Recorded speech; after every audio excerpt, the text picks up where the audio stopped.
estar sentado aqui para conversar com você sobre o Salmo 103, as nossas meditações no reino de Deus dentro do coração humano.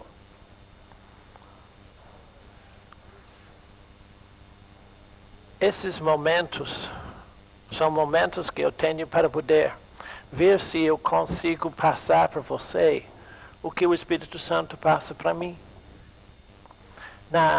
No último ensinamento, eu choquei alguns, não por propósito, mas dizendo que Apocalipse é o Gênesis da Bíblia. E aí pronto, a cabeça das pessoas começa a ficar assim, ele deve ser mais louco do que nós estamos imaginando, porque é claro que Apocalipse está no fim e Gênesis está no início. Isto é porque ainda nós não temos entendimento de o que é esse livro que você tem nas mãos. Esse livro não é um livro como qualquer outro livro que tem princípio, meio e fim, em termos de tempo. Para poder conhecer e entender esta palavra, é preciso entender que ela é eterna.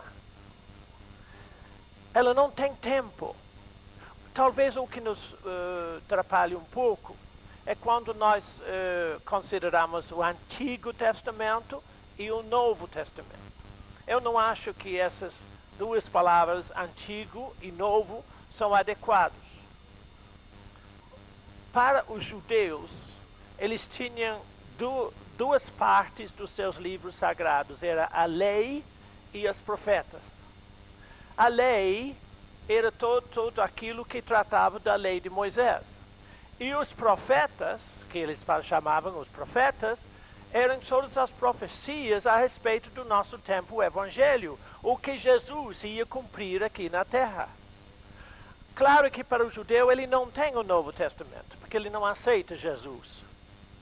Então, para nós que conhecemos o Senhor, que somos cristãos, eu acho que a denominação melhor seria a lei de Moisés e o Evangelho da graça. O Novo Testamento é a explicação de o que Jesus veio fazer aqui e quer fazer em nós. O Antigo Testamento mostra como é que Deus procedeu com o povo na antiguidade, na lei. Mas mesmo eu dizendo procedeu, eu não quero relegar isso a um tempo passado. Você precisa entender que quando você vem a este livro, é Deus que está conversando com você no presente. Não importa se você está no Antigo Testamento ou no Novo Testamento, este não tem tempo.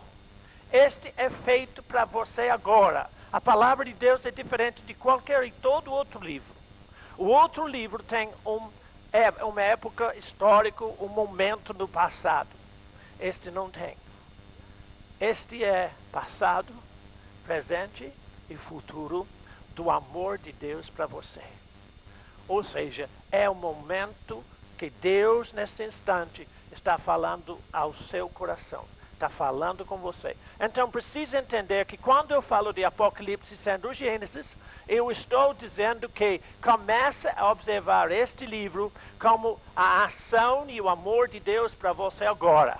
E não algo que vai acontecer ou alguém que aconteceu no passado. Deu para entender isso? Então, verifica. Deus está falando com você. O Salmo 40, nós vamos olhar primeiro. Eu sei que nós vamos falar sobre Salmo 103. Mas no Salmo 40, eu expliquei o que Jesus fez quando ele tirou a nós da perdição. Se lembra que falando do Salmo 103, eu falava que nós estávamos num buraco de morte. E Deus estendeu a sua graça e nos tirou. Então, Salmo 40 diz assim, verso 2. Tirou-me de um poço de perdição, de um tremedal de lama, colocou-me os pés sobre uma rocha e me firmou os passos. Eu falei com os irmãos que aquela palavra firmar os passos é conduzir-nos ou levar-nos a uma existência irreversível. E quando eu estava meditando nisso, eu pretendia hoje falar com os irmãos sobre o funcionamento do perdão. Mas o Espírito Santo diz que eu tenho que esclarecer algumas coisas aqui, então eu vou segundo o que ele me diz. Quando eu estava pensando e necessitava esclarecer o que é a obra do Espírito Santo no seu íntimo, o que Deus está procurando fazer para firmar os seus passos, ou seja, conduzir você a uma existência eterna ou irreversível. É necessário que nós lembramos que em todo momento da nossa vida, dia e noite, Deus está nos procurando levar para uma firmeza nesta palavra. E então o Espírito Santo me trouxe 2 capítulos interessantes no Novo Testamento. O capítulo 9 de Romanos, que nós vamos falar mais adiante, e o capítulo 2 de Hebreus. De forma que vamos para o capítulo 2 de Hebreus agora, para que eu possa mostrar a vocês como é que Deus está agindo em nossa vida. Hebreus, o capítulo 2.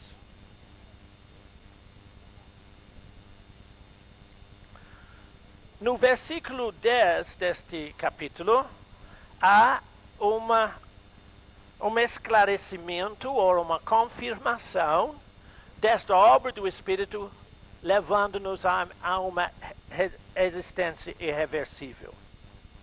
Hebreus capítulo 2.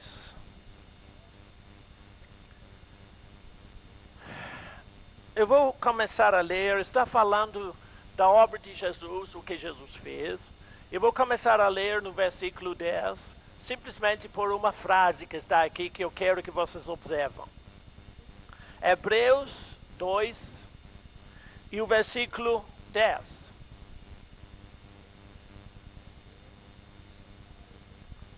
Porque convinha que aquele por cuja causa e por quem todas as coisas existem, conduzindo muitos filhos à glória, aperfeiçoasse por meio de sofrimentos o autor da salvação deles.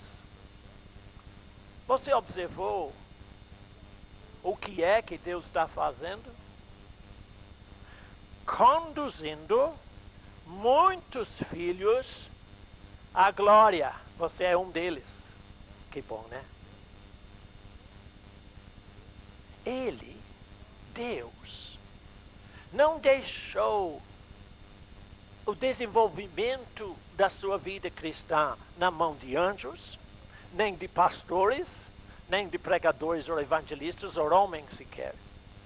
Mas Ele próprio quer conduzir você à glória. O que quer dizer conduzir você ou muitos filhos à glória? O que é essa glória? Preste bem atenção.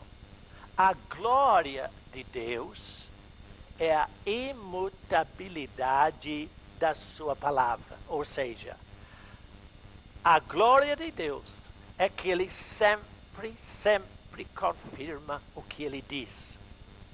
Deus jamais falhará com você. Então, quando Deus nos tirou do lamaçal do pecado e firmou os nossos passos, eu falei que Ele firmou os nossos passos na verdade, na palavra. Para quê? Para que nós possamos verificar em todos os dias da nossa vida a glória desta palavra funcionando em nós. Deus quer fazer esta palavra ser manifesto aos homens através de sua vida, através de você.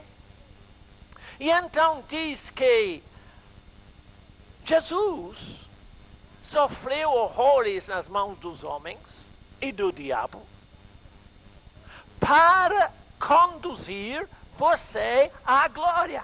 A glória da palavra da verdade que se realiza em você. Este é o objetivo da obra do Espírito Santo em você. Toda hora que ele fala no seu íntimo, irmão, ele está procurando você, levar você à glória.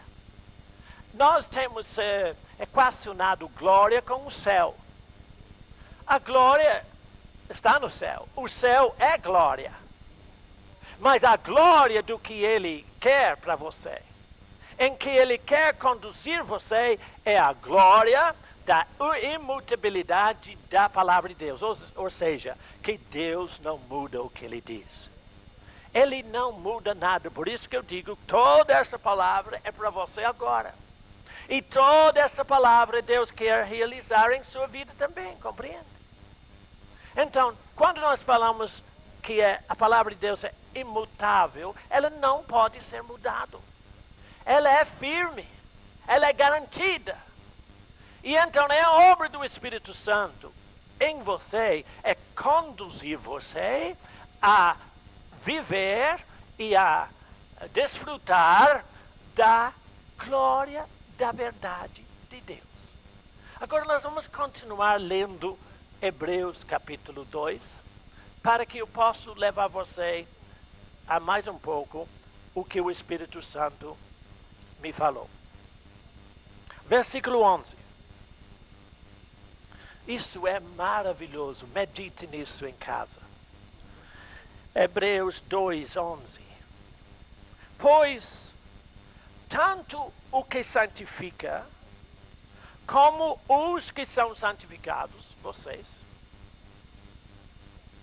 todos vêm de um só. Viu? Todos nós somos produto da verdade de Deus ou de Deus. Por isso é que ele não se envergonha de lhes chamar irmãos, dizendo: a meus irmãos declararei o teu nome, o nome de Deus Pai. Cantar-te-ei louvores no meio da congregação. Que lugar é esse, irmão? Lá na igreja, na esquina? Não. No meio da congregação, vocês são na congregação de Deus na terra. Vocês são a casa do Espírito na terra. E Jesus disse que ele quer cantar louvores dentro de você, do seu íntimo. Você vai ver daqui para frente um pouquinho.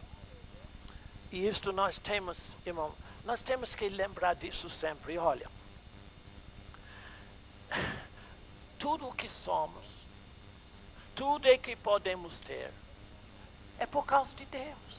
É obra dele, exclusivamente obra dele. Você não pode se fazer santo.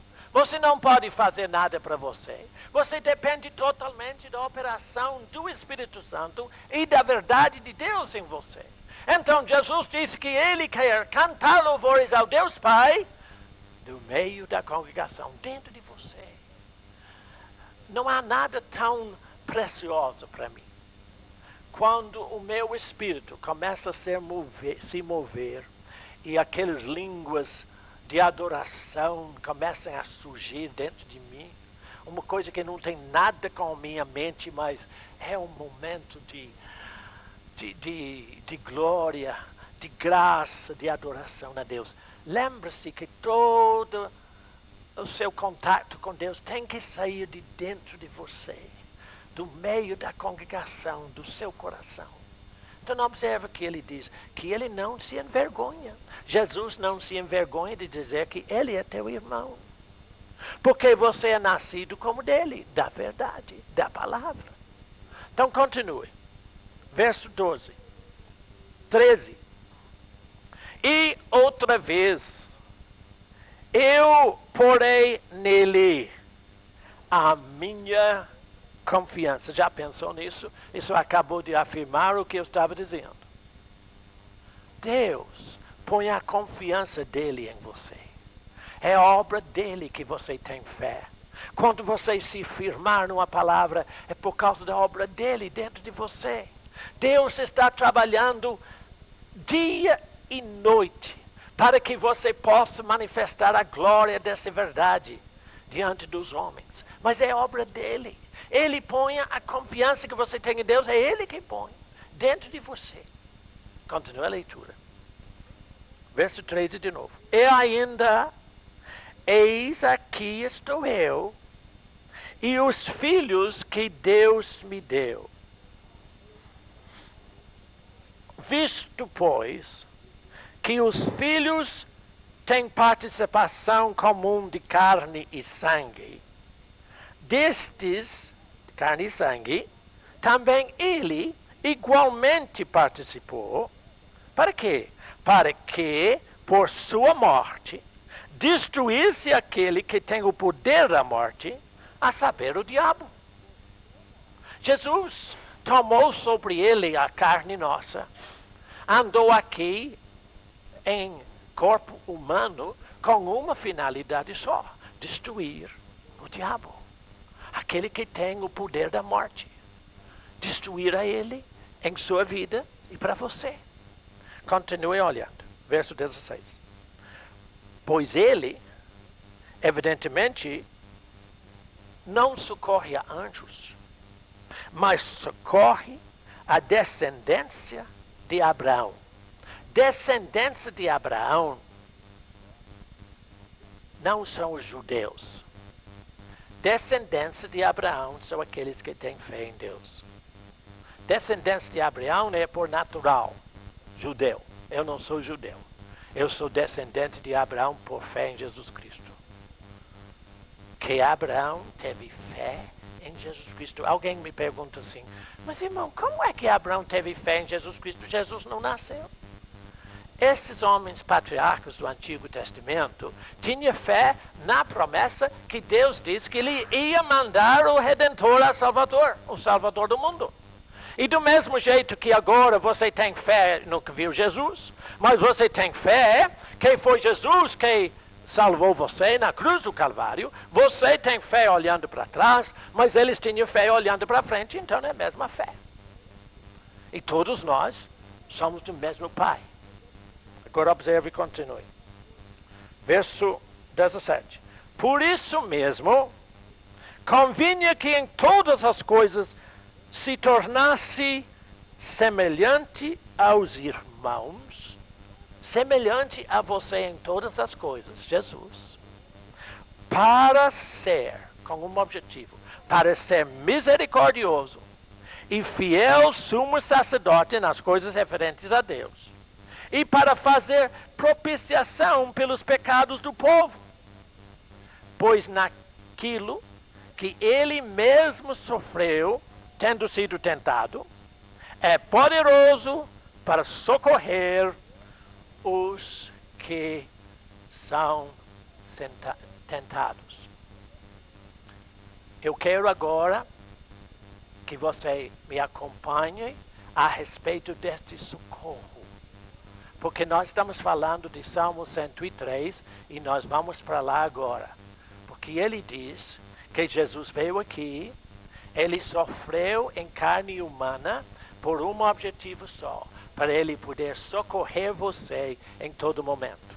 E olhando para mim aqui, você está olhando a pessoa que mais precisa do socorro do Senhor em todo momento.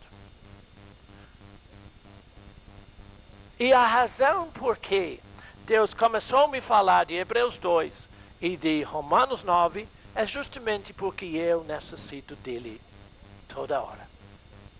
Muito bem. Vamos então para 103 agora. Salmo 103, onde nós estamos meditando sobre o reino ou a operação de Deus no coração humano. Diz que Deus socorre aos irmãos Ele não socorre anjos. Anjos não precisam. Mas nós precisamos. Muitas vezes, irmãos, eu recebo um telefonema de pessoa que diz: irmão Bernardo, eu estou numa tremenda angústia. Disse: graças a Deus. E eles falam: irmão, graças a Deus, por quê? Porque Salmo 146 diz que no momento da angústia, Ele é bem presente. Ele é o teu socorro. Então, se o irmão Bernardo diz graças a Deus, não é graças a Deus porque você está na angústia, é graças a Deus porque você tem um socorro presente na angústia. Isso que é a maravilha da palavra de Deus. Então, observa que todo o sofrimento, toda a operação de Jesus Cristo foi para poder atender às suas necessidades de homem, mas de irmão remido pelo sangue de Jesus. Então, vê Salmo 103 a partir do versículo 13. Salmo 103, a partir do versículo 13. Como um pai, Deus se compadece de seus filhos. Assim o Senhor se compadece dos que o temem, pois Ele conhece a nossa estrutura. Ele sabe que somos pó. Você já se sentiu pó? Eu me sinto pó quase sempre. Um barro muito resistente, muito rebelde. Quanto eu preciso da mão dele na minha vida. Quanto eu preciso da graça do nosso Deus. Quanto ao homem, verso 15, os seus dias são como a relva, como a flor do campo, assim ele floresce.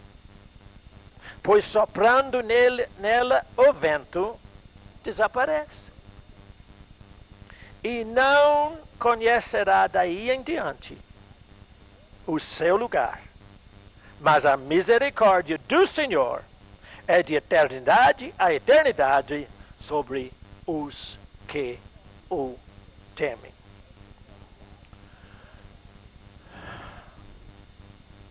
Eu vou fazer um pequeno resumo do que eu falei até aqui, para eu poder entrar nesta parte.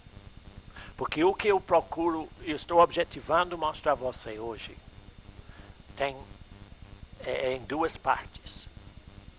Primeiro, que quando Deus tirou você daquele poço de lama e firmou os seus passos nesta palavra, o que Ele estava procurando fazer pelo Espírito Santo, e Ele está procurando fazer em todo momento, é conduzir você à glória. A glória dEle. E a glória dEle é que Ele sempre cumpre essa palavra. É a palavra dEle que Ele quer manifestar em sua vida. Toda a operação do Espírito Santo é para que você possa desfrutar na prática do dia a dia. Que este funciona, esta palavra é tua vida. Deus deseja que você manifesta a glória dele na terra. É através da verdade. Deu para entender? Agora, no momento oportuno, Hebreus 4:16 diz assim: acheguemo-nos ao trono da graça, para recebermos socorro em momento oportuno. Deus nunca vai abandonar você. Deus nunca vai desamparar você. Não importa o que você sente em você mesmo. Você é obra e expressão do Espírito Santo. E Ele que começou uma boa obra em sua vida, há de conduzir você à vitória nesta palavra. Ele conhece você. E esta é a segunda parte em que eu quero que vocês meditem comigo. Eu de vez em quando falo com os irmãos no telefone: irmão, sabe qual é o maior problema de Bernardo? Eu disse: não, que eles estão querendo um segredo, né, da gente, né? Sabe o maior problema de Bernardo? É Bernardo. Eu sou o meu maior problema. Por quê? Porque eu sei como eu sou. Como Paulo disse, em mim não há nada que é bom. Em mim é só dele. Sou da graça dele. Irmão, não fique confiando no seu próprio coração, no seu próprio progresso.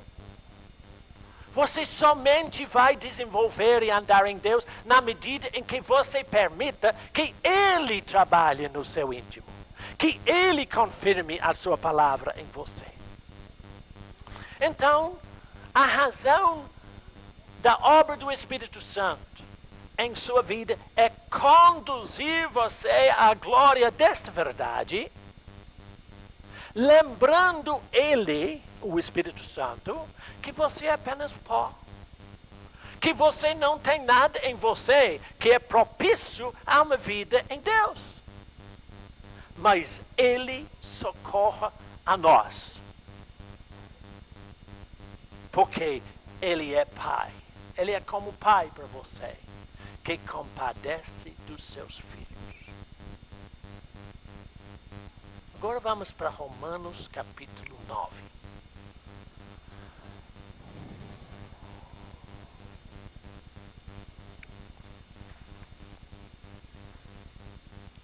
Romanos capítulo 9.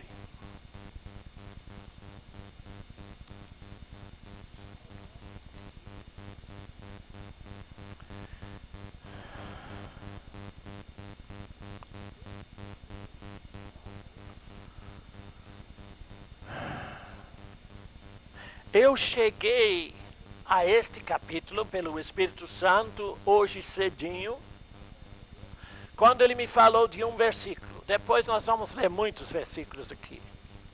Mas é o versículo que ele falou no meu íntimo, foi este, o versículo 11. Romanos 9, 11.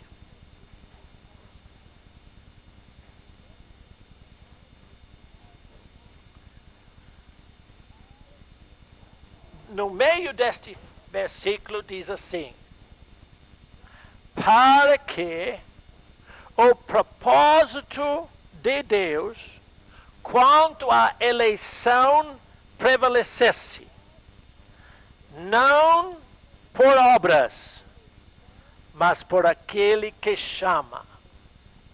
Provavelmente na sua Bíblia, este trecho está em parêntese. É como se Paulo, quando ele estava escrevendo, lembrou deste fato e disse: eu preciso pôr isto aqui, para que eles saibam de uma coisa muito importante.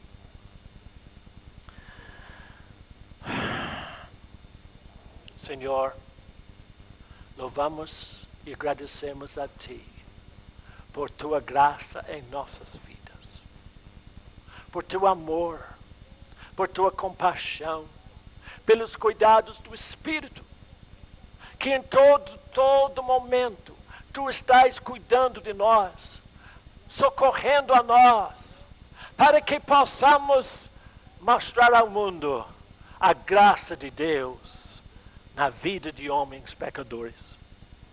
Louvamos e agradecemos a Ti por este momento de ouvirmos a Tua palavra. Senhor, ensina-nos a Tua palavra. Mostra-nos como é que possamos viver cada dia mais na glória da Tua verdade. Em o nome de Jesus. Amém.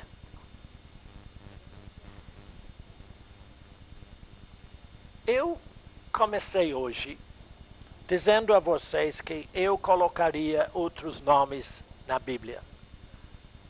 Em vez de Antigo Testamento e Novo Testamento, que dá conotação de tempo. E este livro não tem tempo, ela é eterna.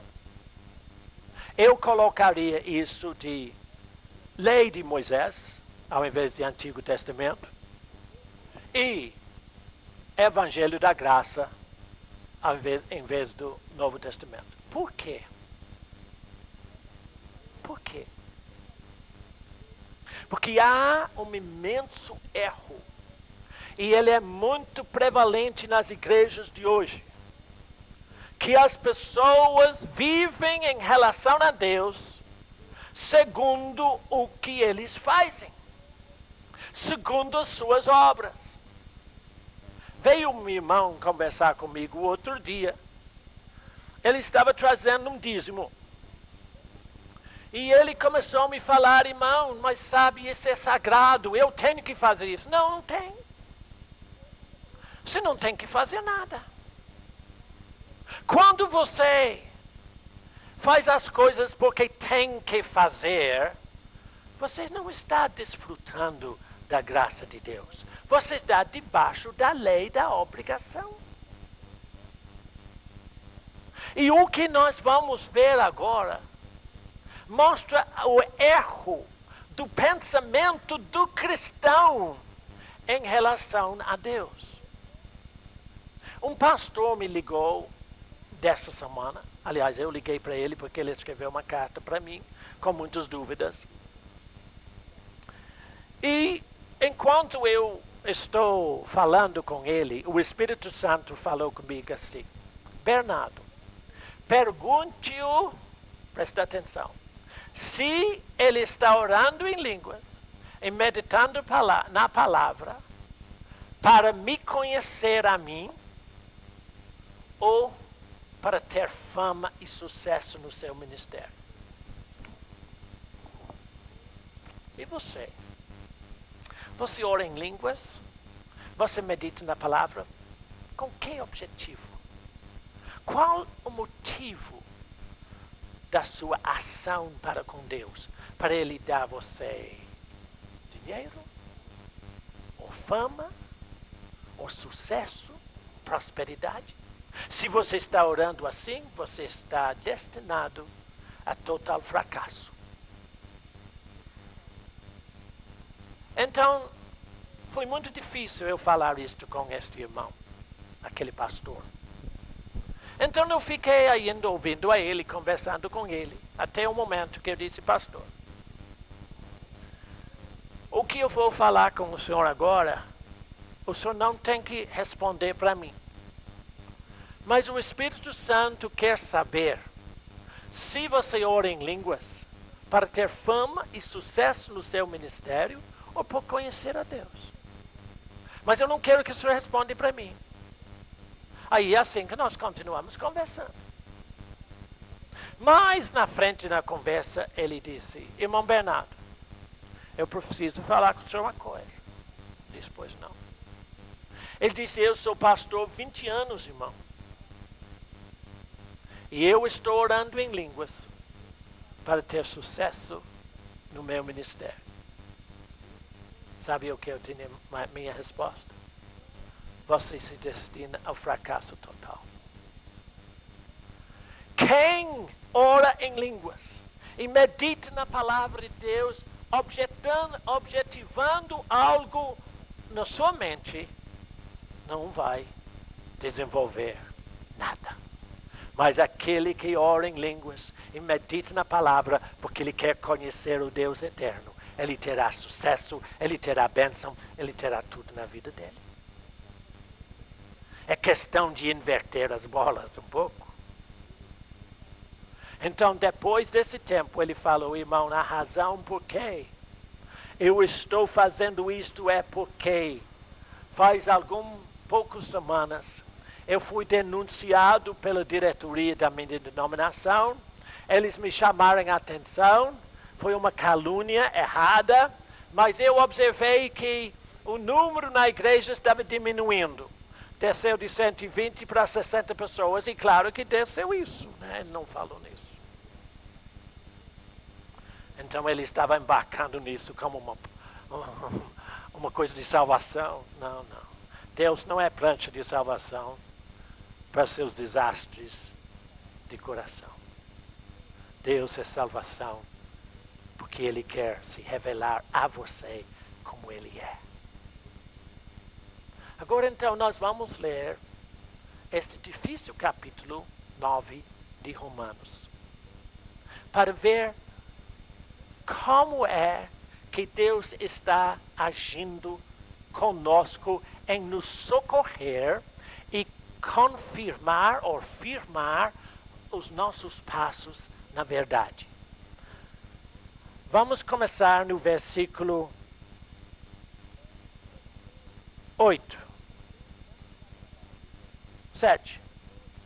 Nem por serem descendentes de Abraão são todos seus filhos, mas em Isaque será chamada a tua descendência.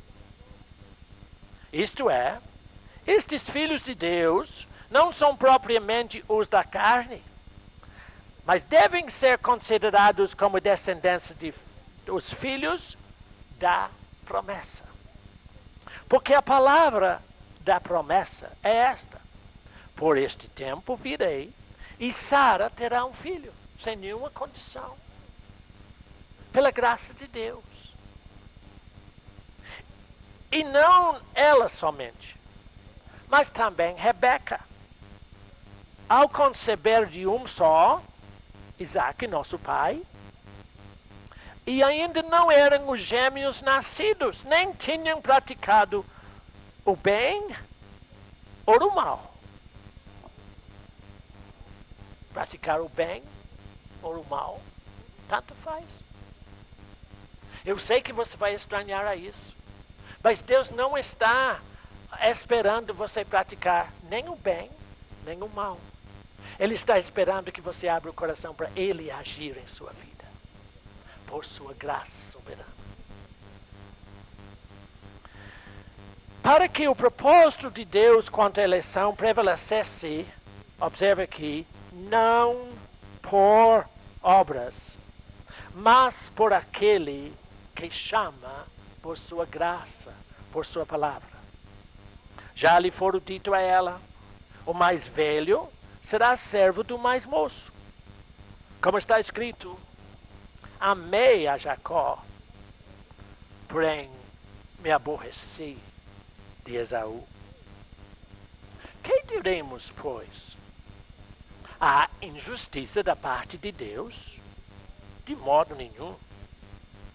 Pois ele diz a Moisés: terei misericórdia de quem me aprouver ter misericórdia, e compadecer-me-ei de quem me aprouver ter compaixão. Assim, pois, não depende de quem quer ou de quem corre, não de você mesmo, mas de usar Deus a sua misericórdia. Porque a Escritura diz a Faraó: para isto mesmo te levantei, para mostrar em ti o meu poder e para que o meu nome seja anunciado por toda a terra. Logo, tem ele misericórdia de quem quer e também endurece a quem lhe apraz. Eu vou parar aqui, nós vamos ler mais um pouco na frente, mas eu vou parar aqui só para poder esclarecer um pouquinho deste versículo tão difícil que enrasca muita gente e diz: bom, eu faço o que eu quiser, se Deus quiser me salvar, Ele me salva, senão eu vou ser perdido porque eu sou destinado à perdição. Observe bem, ninguém é destinado à perdição. Ninguém. Quando Deus fez o homem, Ele fez o homem para ter íntima comunhão com Ele. Quem entrou nisso com a corrupção para tirar e distanciar o homem de Deus foi o diabo. E a partir daquele momento no jardim do Éden, quando Adão caiu, Deus fez tudo possível e continue fazendo tudo possível para que todos sejam salvos. Mas você vai me dizer: poxa, mas irmão Bernardo, ele diz que ele endureceu o coração de Faraó. Deixa eu explicar isso um pouco melhor para você. Talvez vocês não entendem ainda, talvez entendem, eu não sei. Mas Faraó do Egito foi considerado Deus. E todos aqueles bichos, e inclusive o rio Nilo, etc., foram considerados deuses do Egito. E então, você observa que quando Deus foi agir sobre o Egito, que fala-se repetidas vezes: e vendo Faraó isso, ele clamou e disse: Moisés, tire isso daqui. Isto foi uma confissão de sua própria impotência. Se ele era Deus, e todo o Egito achou que ele era Deus, que ele podia agir como ele bem entendia, por que era preciso chamar Moisés para fazer isto? Simplesmente porque, através daqueles pragas sobre o Egito, Deus revelou a sua soberania a Faraó. Diz que Deus agiu com ele para ver se ele pudesse deixar a sua própria vaidade falso e aceitar a soberania do Deus único eterno. E então, quando ele viu as pragas, ele tinha que confessar: eu não tenho condições de fazer isto. Mas então você diz: puxa, mas irmão Bernardo, então diz que Deus endureceu o seu coração. Observa que quando Deus falou de Jacó e de Esaú, diz que antes de eles nascerem, Deus disse: eu amei a Jacó, mas aborreci Esaú. Foi um decreto de Deus? Não. Foi uma constatação de Deus da vida deles na terra. Deus viu toda a sua vida antes de você nascer. Ele sabe tudo o que passa, mas Ele não destina você para andar nisso. Pela graça de Deus, Ele procura salvar você de todos os males que Satanás promove, de corrupção dentro de você. Então você diz: mas irmão Bernardo, por que ele diz que ele amei a Jacó, mas aborreci de Esaú? Porque Esaú era profano. Esaú tinha as mesmas condições de conhecer a Deus, de honrar a Deus que Jacó tinha. Mas observa que a eleição de Deus é pela graça e não pelas obras de ninguém. Jacó, que o nome é homem tortuoso, homem cheio de subterfúgios, homem enganador, este é o nome dele, significa isto. Ele não tinha natureza melhor do que Esaú. Mas ele tinha uma coisa que você também tem: uma possibilidade de se abrir para Deus, ou o que nós chamamos de o livre-arbítrio. E daqui um pouco eu vou mostrar a vocês isso com isso aqui. Observe bem. A diferença entre Jacó e Esaú é que Esaú não abriu em momento algum nenhuma condição para Deus salvá-lo dele mesmo. Quando eu falei que há muitos irmãos, muitos cristãos hoje que estão vivendo na lei, é porque continuem dentro das igrejas considerando que a bênção de Deus depende das suas obras boas. Que Tiago diz que todas as nossas obras são mortas. Não há nada que você possa fazer para agradar a Deus a não ser ter fé no Senhor Jesus Cristo. A única coisa que agrada a Deus é a fé operante no teu coração. Mas ele disse que esta eleição de Deus não depende de obras boas ou coisas más que a pessoa faz, mas da graça de Deus, que Paulo diz que apareceu a todos os homens. Mesmo com Esaú, quanto Jacó, quanto Faraó, quanto a Bernardo, quanto a você, nós dependemos da graça infinita do Senhor. Olha capítulo 10 de Romanos, vira a página só um pouquinho, e antes que eu continuar a leitura, vai ver versículos 20 e 21. Romanos 10, 20 e 21. É só um capítulo mais. E Isaías a mais se atreve e diz: fui achado pelos que não me procuravam. Revelei-me aos que não perguntavam por mim.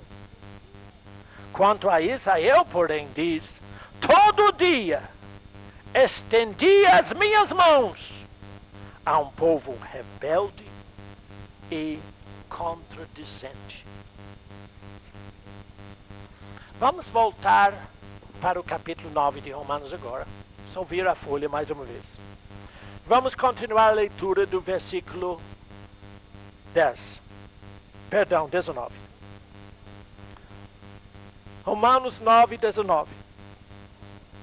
Tu, porém, me dirás, de que se queixa ele ainda? Porque quem jamais resistiu à sua vontade? Quem és tu, homem, para discutires com Deus? Porventura pode o objeto perguntar a quem o fez: por que me fizeste assim? Ou não tem o oleiro direito sobre a massa, para do mesmo barro fazer um vaso para honra e outro para desonra? Que diremos, pois, se Deus, querendo mostrar a sua ira e dar a conhecer o seu poder, suportou, observe bem isso, suportou com muita longanimidade os vasos de ira preparados para a perdição, ou seja, cercados pela destruição, a fim de que também desse a conhecer as riquezas, aleluia, da sua glória em vasos de misericórdia, que para glória preparou de antemão.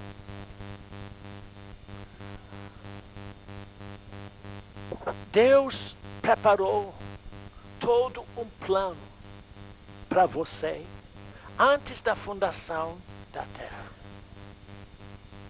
E Ele preparou um meio e um plano de poder manifestar a sua glória, a verdade de Deus em sua vida. Mas por que é que se diz que uns são preparados para ira e outros são para graça e misericórdia?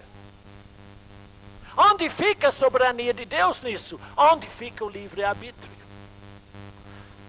Agora preste bem atenção e eu vou ver se eu mostro vocês. Isso para mim é muito claro. Eu quero que o Espírito Santo faz isso claro para você. As irmãs conhecem isso. Os homens não sabem o que é, mas as irmãs conhecem bem isso aqui. E você por dentro é exatamente como isso aqui.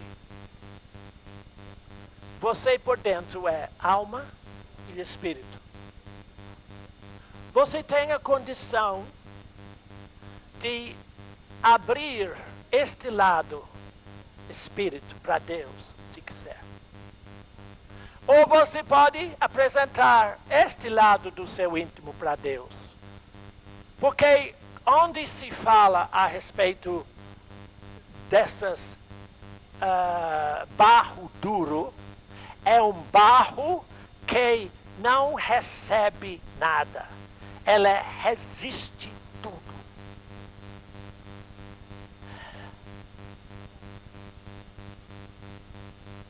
Deus nada pode fazer para você se você não apresentar a condição correta para Ele agir em sua vida. Este lado que é alma, vida carnal, é muito áspero. Ela não é moldado pelo Espírito em nada. E eu vou lhe mostrar outra coisa dela, aspecto dela num instante.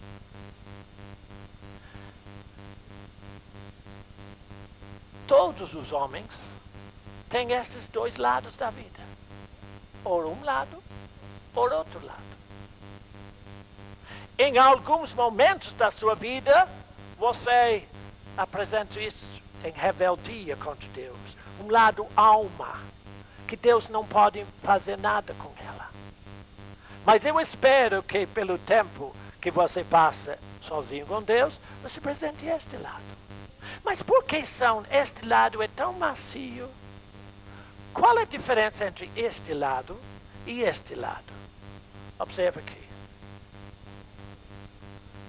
Aqui tem água. Água, na palavra de Deus, na Bíblia, é a palavra de Deus. O lado do seu espírito recebe a palavra. Quando você recebe a palavra e ela entra em você, Deus está moldando você para manifestar a glória da sua palavra.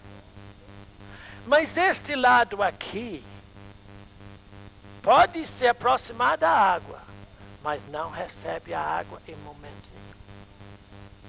E quando você apresenta o lado alma para Deus, não há nenhuma penetração da verdade em sua vida.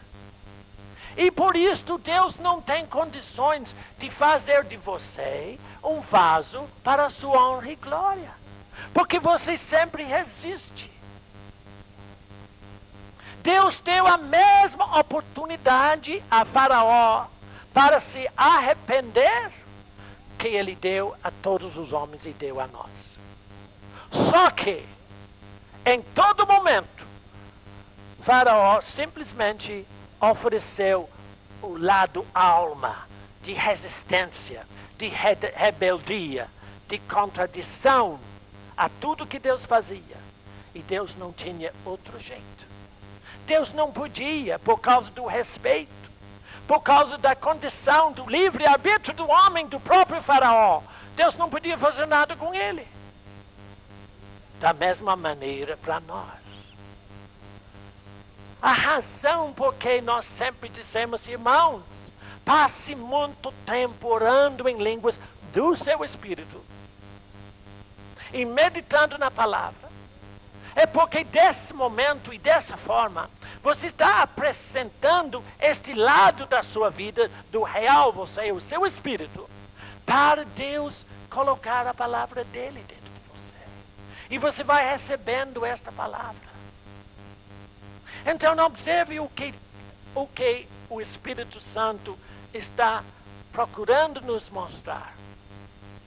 Voltando para o Salmo 103 e para 40, diz assim, que quando ele nos tirou do lamaçal do pecado e firmou os nossos pés, na verdade, era para fazer ou levar-nos para uma existência irreversível. Toda obra do Espírito Santo em sua vida é conduzir você à glória. Não levar você para o céu. Claro que ele vai levar você para o céu. Mas ele quer que você vive na glória da sua verdade aqui. Não é nada que me alegra o coração tanto quanto eu ouvir um irmão dizer, irmão, eu fiz assim e graças a Deus funcionou. Claro que funciona. A palavra de Deus é feita para funcionar em você. Mas este oleiro que tem poder sobre sua vida, ele te ama como um pai que compadece dos seus filhos. Ele sabe que nós temos lados resistentes, que nós somos rebeldes, que nós temos coisas que ele não consegue mexer porque nós não entregamos essas partes do nosso ser para ele ainda. Mas por sua graça, por seu amor, ele continua cuidando de nós. Quando fala em Pedro, lançando sobre ele toda a vossa ansiedade, porque ele tem cuidado de vós. Ele tem cuidado de vós Não é só que ele está dizendo, coitadinho, não. Ele está cuidando de você em todo momento para fazer de você um vaso de honra para Deus. Diz que o oleiro tem poder sobre o barro de fazer do barro ou um vaso para ira ou um vaso para honra. O que é um vaso para ira? Ele fala aqui no versículo 22, suportou Deus com muita longanimidade os vasos de ira preparados para a perdição. Esta parte, preparado, me preocupou um pouco. Eu queria saber quem estava preparando. Graças a Deus, não é Deus que preparou você para a perdição. Ainda que há ensinamentos e doutrinas na igreja dessa forma. Então eu fui olhar, verificar o que essa palavra preparado é uma palavra muito antiga. E quer dizer cercando-os de destruição.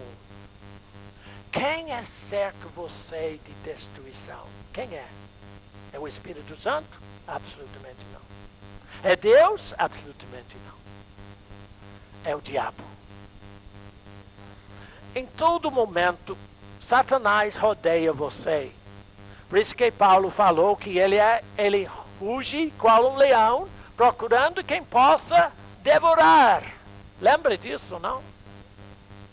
E então, ele está procurando preparar você. Preparar os homens para a destruição. Satanás não quer ficar no inferno sozinho.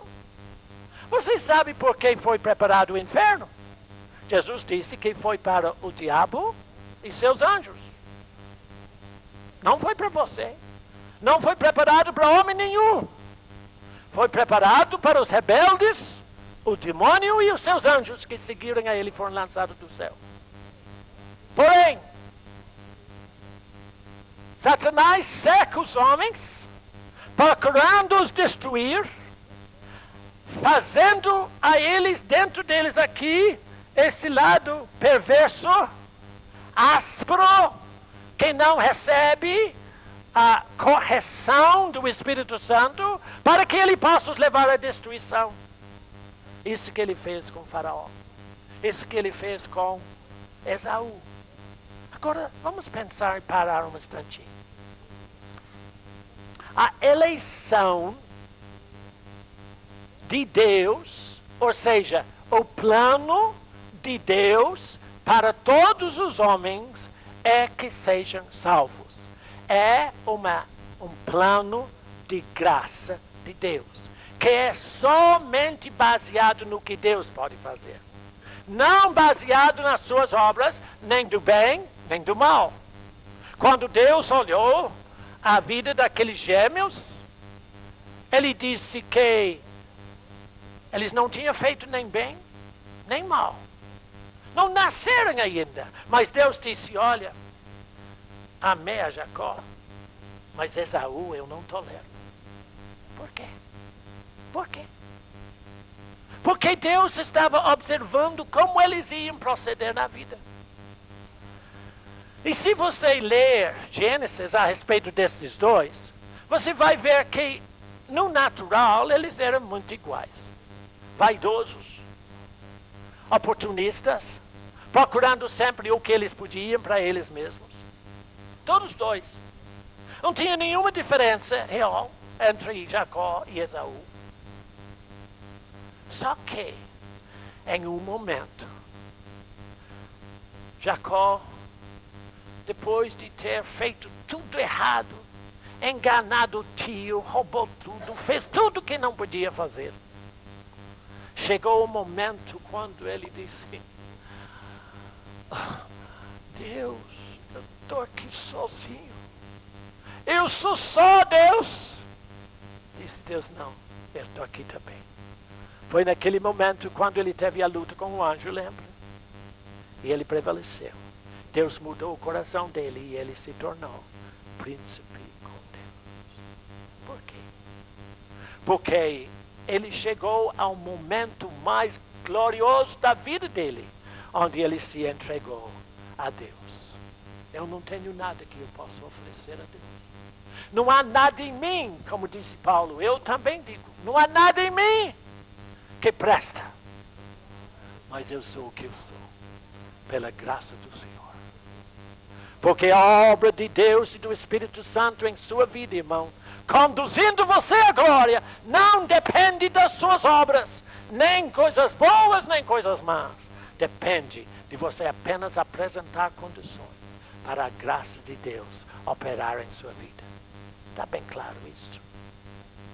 Saiba, meu irmão, que é muito perigoso quando Satanás cochicha aqui dentro de você e diz: está indo bem, Bernardo, está indo bem.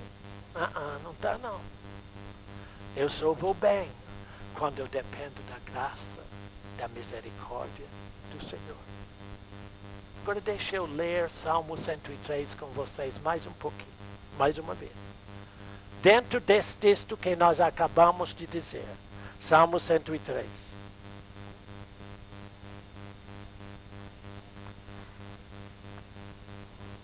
E provavelmente, na próximo ensinamento, que daqui 15 dias, dia 26 de setembro, daqui 15 dias, eu vou ver se Deus permita que eu falo sobre o perdão de Deus e como ela funciona em nós. Salmo 103, primeiro versículo. Irmão, desde que nós estamos aqui outra vez, você já aprendeu a ensinar sua alma? Já dando instruções à sua alma? Alma, arruma um copo aí. Deus diz assim, é isso que ele está dizendo. Arruma um copo, alma. Bendize, ó minha alma, ao Senhor. E tudo o que há em mim, bendiga o seu santo nome. Aleluia. Bendize, ó minha alma, ao Senhor. E observa aí. Não te esqueças de nenhum só de seus benefícios, porque é Ele quem perdoa todas as tuas iniquidades, quem sara todas as tuas enfermidades. Irmão, pega a prática, bota a tua alma todo dia cedo assim, e dizer: ó alma, hoje aprende e lembra, é Ele quem me perdoa, é Ele quem te sara, tá bom? Quem da cova redime a tua vida e te coroa de quê? Diga de novo essa palavra. Diga de novo essa palavra. E diga de novo essa palavra. É só pela graça que nós somos o que somos. É só pela graça de Deus que temos e podemos ter a glória desta verdade em nossa vida. Te coroa de graça e misericórdia. Quem farta de bens a tua velhice, de sorte que a tua mocidade se renova como a da águia. O Senhor faz justiça e julga a todos os oprimidos. Para que Ele julga os oprimidos? Para os livrar. Para os livrar. Manifestou os seus caminhos a Moisés e os seus feitos aos filhos de Israel. O Senhor é misericordioso e compassivo, longânimo e assaz benigno. Não repreende perpetuamente, graças a Deus. Nem conserva para sempre a sua ira. Não nos trata, aleluia, segundo as nossos pecados. Nem nos retribuiu consoante as nossas iniquidades. Somos um barro duro às vezes, né, irmão? Mas Ele não nos trata mal. Ele está sempre nos conduzindo à vitória, ao arrependimento.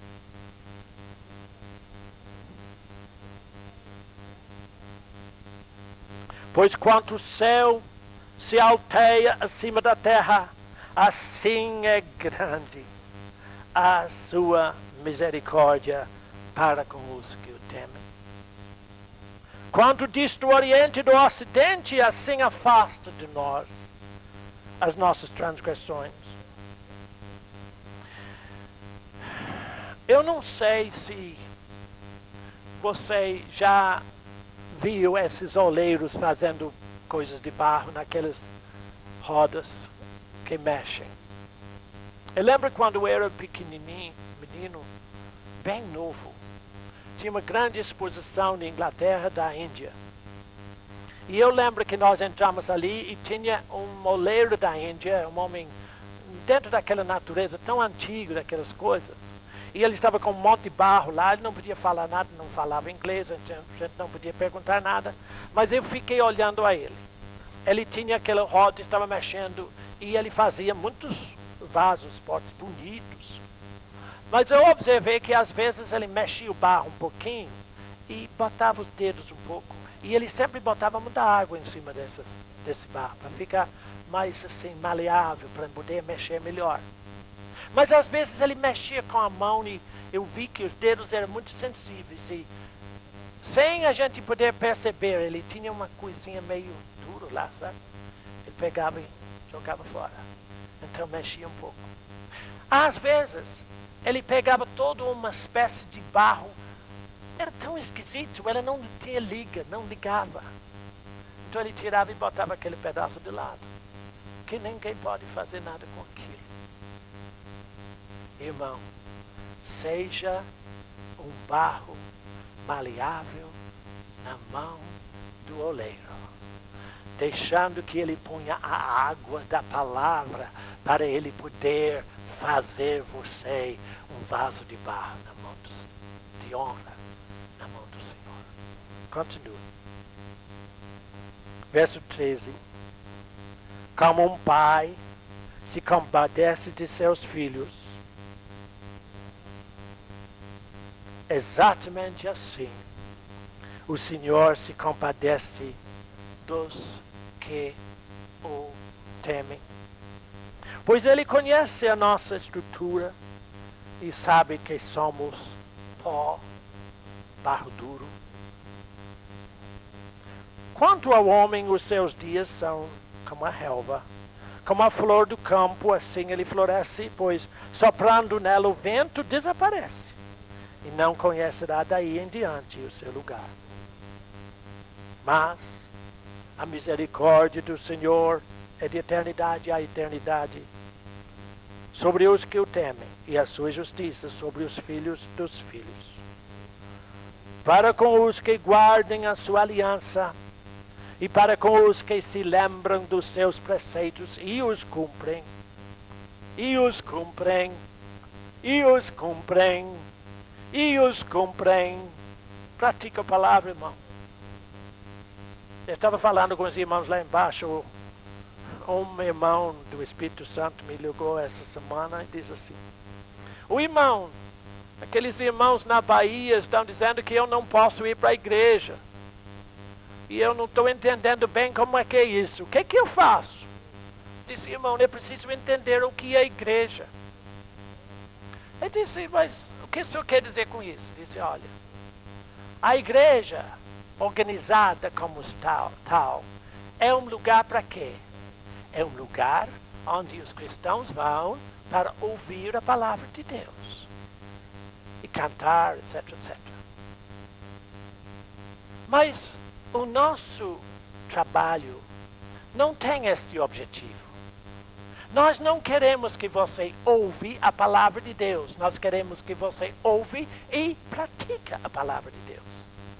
E o problema de ir à igreja é pensar que indo lá e ouvindo que você já está praticando, que não é assim. Onde você aprende a praticar a palavra de Deus é sozinho. A prática da palavra, a vida cristã não é coletivo, ela é individual. Você é diante de Deus exatamente como você é por dentro. Um lado duro, alma, e um lado macio. Entendeu? Espírito. Deus quer que você dê tempo a Ele, apresentando o teu espírito a Ele, para que Ele possa te encher da palavra e fazer a glória dele na terra. Vamos continuar a leitura.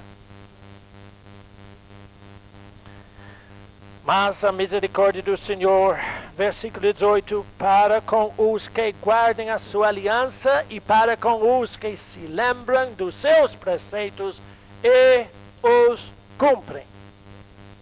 Nos céus estabeleceu o Senhor o seu trono, e o seu reino domina lá, sobre tudo. Não é só lá não, é aqui também.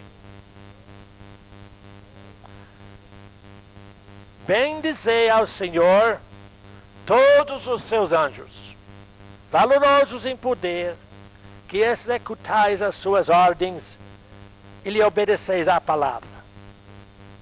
Bendizei ao Senhor todos os seus exércitos, hostes celestes. Vós, ministros seus, que fazeis a sua vontade. Isso não está falando, está falando dos seres celestes, que fazem a vontade de Deus, ipsis literis, exatamente como Deus diz, nem mais nem menos. Bendizei ao Senhor vós, todas as suas obras. Olha lá.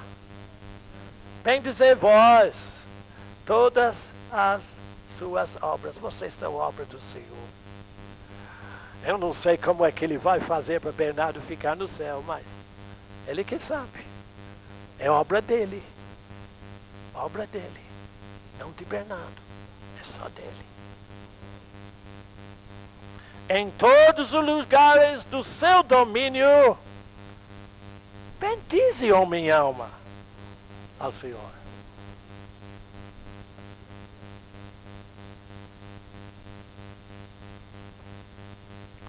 Eu procurei mostrar a vocês hoje como viver a palavra de Deus. E que é a operação do Espírito Santo, tem um objetivo, é conduzir você à glória da sua palavra. A glória de Deus é a imutabilidade da sua palavra. Deus nunca vai falhar com o que Ele diz. E Ele quer cumprir, Ele quer fazer funcionar esta palavra em sua vida. O que precisamos, irmãos, é apresentar o lado do nosso espírito, para que Ele possa nos moldar e fazer um vaso de honra para Deus na terra. A alma, quer dizer, o nosso modo de pensar, nossa maneira de sentir as nossas emoções, os nossos desejos são totalmente fora.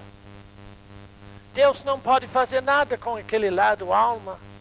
Ela é duro, resistente, rebelde.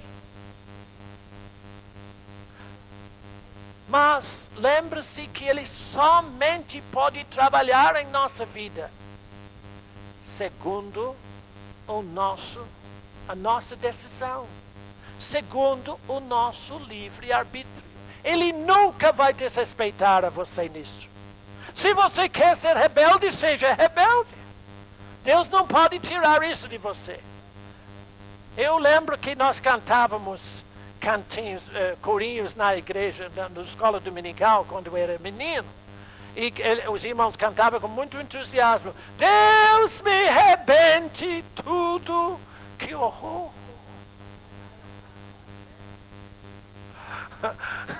Se Deus me rebente, onde é que fico?